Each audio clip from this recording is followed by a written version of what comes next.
Welcome to the Hopefulist with me, Wendy McClure. This is where we turn those nasty, negative thoughts into positive and work toward a happy, fulfilled life. Now, let's get started. Thank you once again for joining me for Hopefulist Activated. I'm so glad that you are here. Hopefulist Activated, a space where we speak about what's happening in the country today and how we can go about getting rights back as women and for making Americans, all Americans, equal and having the same rights and liberties as everyone. I'm going to start out with a quote today from Olympia Snow. I've never backed down from a fight, and I relish a good debate. I do love to debate politics. I used to be really afraid because there's a lot I don't know. But now there's a lot I do know. And, really when it comes down to it, and this is my personal opinion, it comes down to whether you feel right or wrong about what is happening.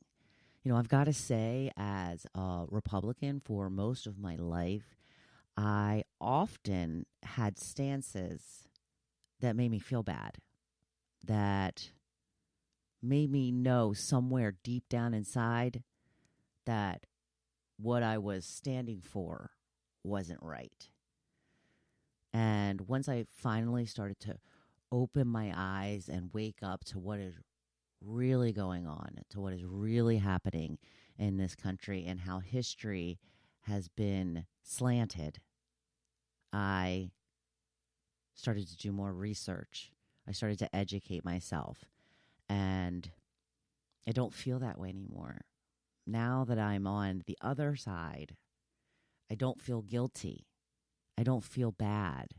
I don't feel like I'm, really, this is just coming to me now, I really kind of had this feeling like the stances that I took, and I think the reason that they made me feel bad is because they were stances that kind of put me above others.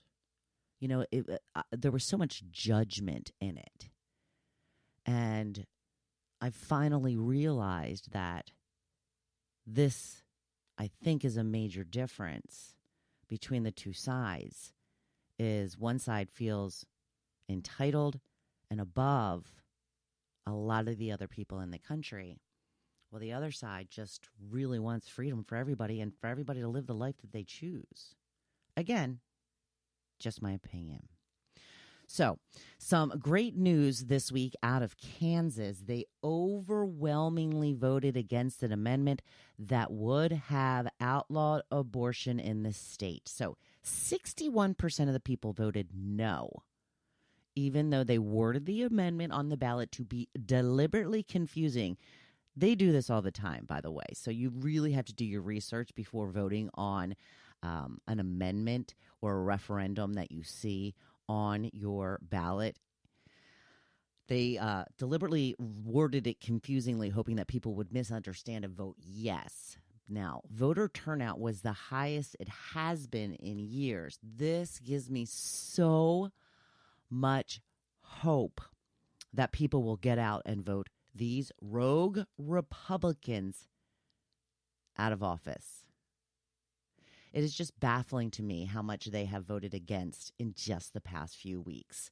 Almost all of them had voted against access to contraception, marriage equality, abortion, and the right to travel to other states to obtain reproductive health care. It's all been very confusing to me.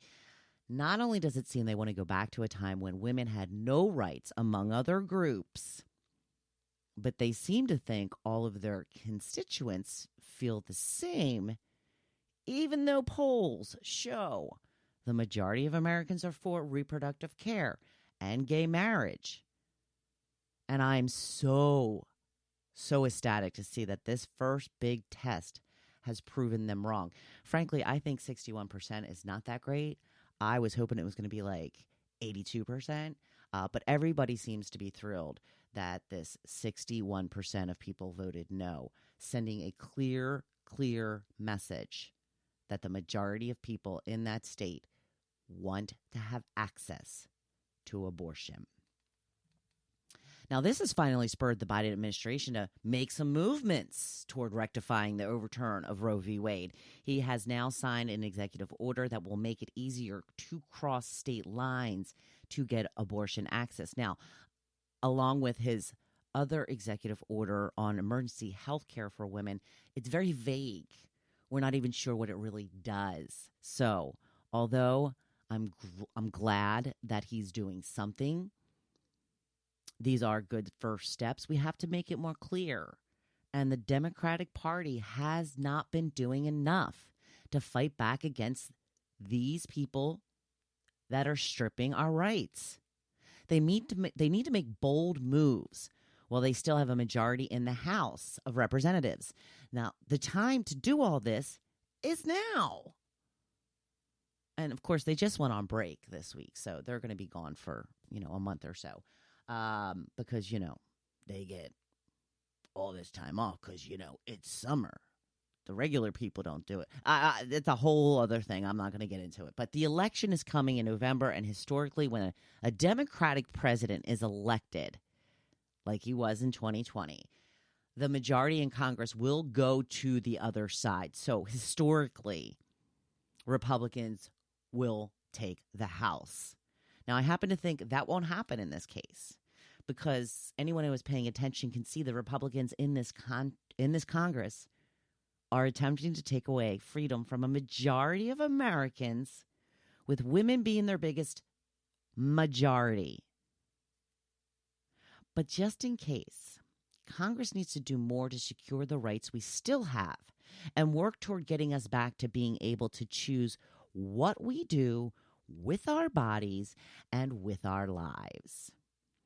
Another piece of good news is the passing of the PACT Act, which is a medical bill for veterans who fought in the Iraq and Afghanistan wars. Now, the majority of Congress was for this bill until Republicans got upset when Democrats finally came together after not being able to get everybody on board for the longest time. But they finally came together to pass an energy bill that Republicans opposed. So they retaliated by blocking the PACT Act from happening. Now, what did this do? This hurt veterans. This absolutely just hurt veterans. Some of the Republican senators or representatives actually fist bumped when it was clear the bill would not pass. And then, ladies and gentlemen, came the outrage. People were pissed and let lawmakers know it. One of them being comedian Jon Stewart, who is an advocate for veterans. He went right to D.C. and got in the face, literally in the face, of people who voted to delay this bill. So Republicans were claiming that the Democrats added something to the bill, an extra $400 billion. That was more spending that the bill called for, that they just added this at the last minute. That's what they claimed. That's why they said they blocked this bill. But the thing is, it was the same exact bill.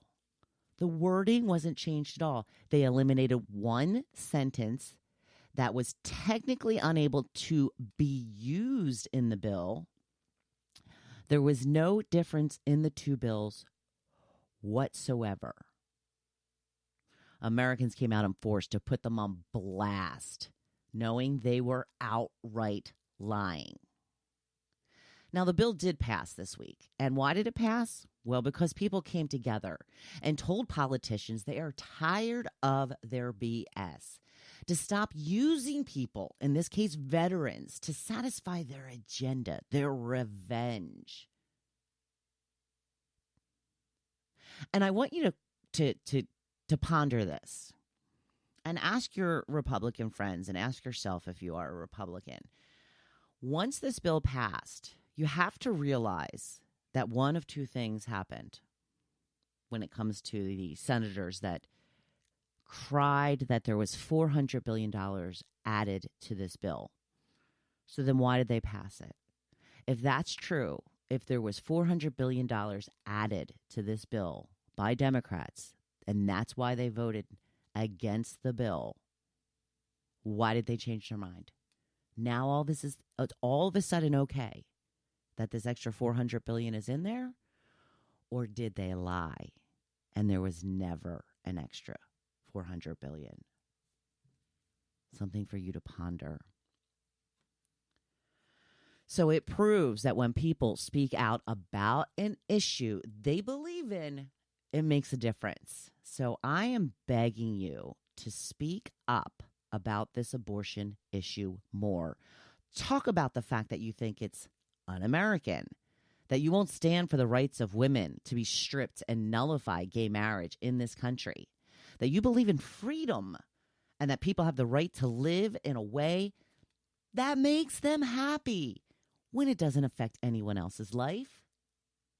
Make sure to vote and point out to your friends, family, and on social media all of the ridiculous things Republicans are voting against. Put them in the hot seat for doing what they are doing.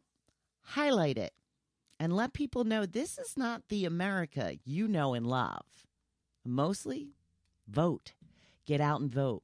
Help and urge others to vote. When voter turnout is high, Democrats typically win.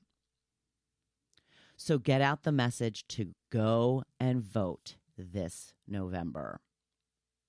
There is a women's march taking place in Washington, D.C. on October 8th. I urge you to try to make it to this march. We want it to be the biggest march yet to let the country know that we aren't going to get used to this and just start going along at some point. Oh, no, no, no. That we will continue to fight until this wrong is righted. To let politicians know we don't want them in our bedroom. We don't want them making decisions about our bodies and our lives.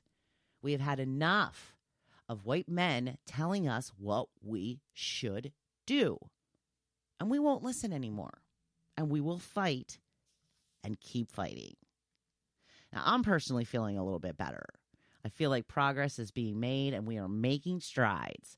The majority of Americans are letting it be known they are not in favor of these archaic laws the Republicans are trying to put in place or put back in place, that the majority of Americans trust women to do what is right for them. That forcing women to give birth is not what this country or most countries are about. Take heart, ladies. The hard work is paying off, but it's far from over. We can't get complacent. We must keep fighting. So thank you for listening.